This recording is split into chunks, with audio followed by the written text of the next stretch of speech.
आता या ठिकाणी एकमेव अशी प्रशासनाला विनंती आहे, जो प्रकार परभणीमध्ये घडलेला आहे, ज्याचा प्रसाद संबंध महाराष्ट्रामध्ये उमटलेला आहे, सरकारला औरंगाबाद शहराचं वातावरण चिकून औरंगाबादमध्ये दंगल घडवायची आहे का? जर सरकारचं असं म्हणणं असेल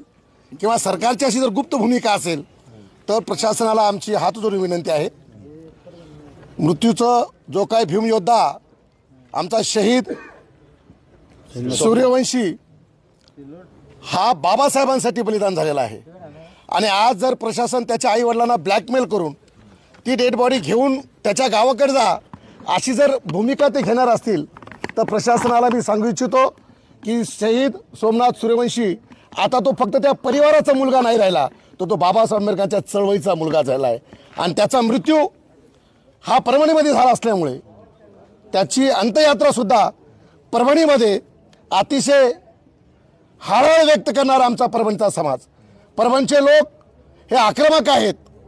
तितके सेन्सिटिव्ह सुद्धा आहेत। शासनाला विनंती आहे त्याच्या आईला आणि भावाला त्यांनी त्वरित तिथं या हॉस्पिटलला घेऊन यावं, आता त्यांच्या समक्ष त्याचं PM व्हावं आणि त्याची डेड बॉडी आणि त्याच्या आई आणि भावाला प्रशासनानं आमच्यासोबत परभणीला पाठवा एवढीच आमची प्रशासनाला विनंती आहे। शासनाचं षडयंत्र आहे की आता ही जर डेड बॉडी परभणीला पुन्हा जर गेली तर परभणीतला आंबेडकर